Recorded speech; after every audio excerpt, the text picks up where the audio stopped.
This is TechZG News, and let's start today with news from Xiaomi. They have recently patented a dual underscreen camera design. Xiaomi, quite a while back now, had released video of an underscreen camera phone that they had been working on. Oppo have also released video of an underscreen camera phone of their own. Recently, we got some news regarding Samsung. They are putting in manufacturing capabilities for underscreen camera phones too. This technology is coming. It's still a way off at the moment though. It's yet to be perfected.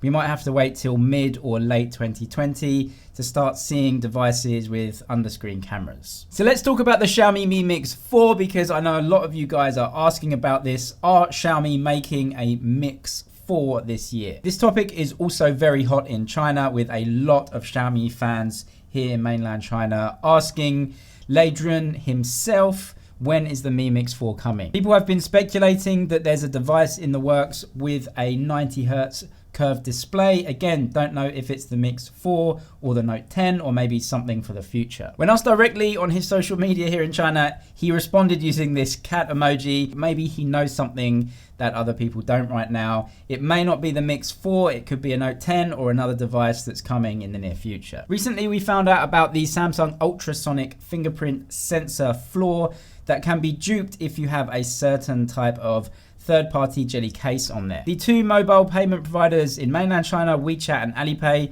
as well as international banks, have actually stopped taking fingerprint identification on their banking apps from Samsung phones. At least those with the ultrasonic fingerprint sensor. We are still waiting on an update from Samsung that they're working on, but that has yet to be rolled out. DXO Mark have released their score for the Google Pixel 4, known around the world as one of the best camera phones, and it's just terrible. DXO gave the Google Pixel 4 a total score of 112, which is miles behind the competition.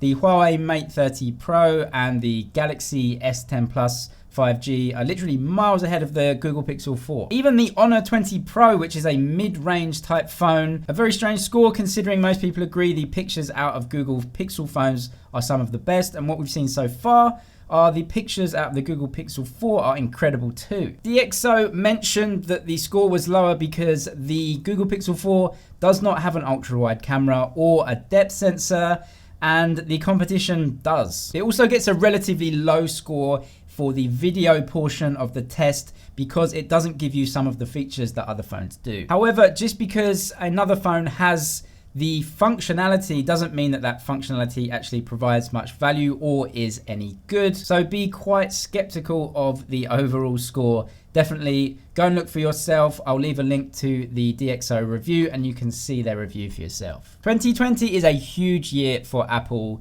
Firstly, we've got some news today about an AR product that they're going to be looking to introduce next year. These are apparently an AR glasses product. This apparently is a headset and could also feature games, and apparently Apple are going to work with a third-party brand or manufacturer to release the device, although they could possibly delay the release if they think the market isn't ready for a device like that in 2020. There are also more and more rumors regarding a design change for the 2020 iPhone. So the third year that we got the same design in the iPhone, it will be looking to change next year. I doubt they will be getting rid of the notch entirely, but they could be looking to make that a little bit smaller at least. There are also rumors that the iPhone in 2020 may feature 5G because 2020 is the year of real 5G coming into pretty much most mid and upper range phones. They won't be using their own modems though because they aren't going to be ready until maybe 2021 or 2022. So they'll probably be using Qualcomm modems. Talking about 5G, Mediatek are looking to produce a couple of 5G chipsets. These will be 7nm FinFET chips, which is not the newest manufacturing process. So by the time these come out, there will be more powerful chips on the market, but going into Oppo and Vivo phones probably will try and compete with some mid-range devices, but also will have 5G. And finishing on the Honor 20 Lite, which was released today in China, not a flagship phone from Honor, but it carries some very important upgrades and design changes.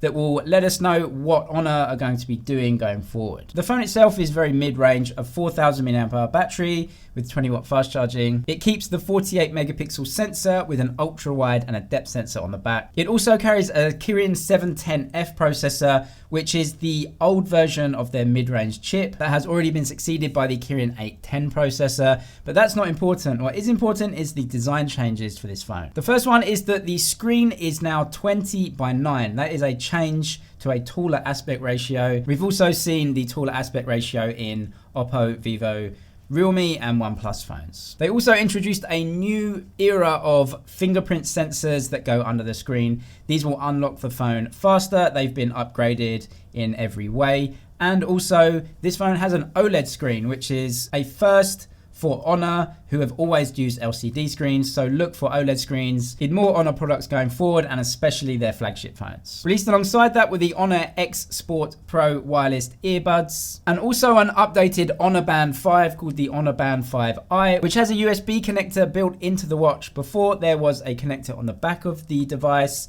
Now you have a USB connector in the watch that you can plug into your computer. Subscribe for the latest tech news, leaks and rumors, and go and check out my Twitter for more information too. That's it for now, but I'll see you in the next one.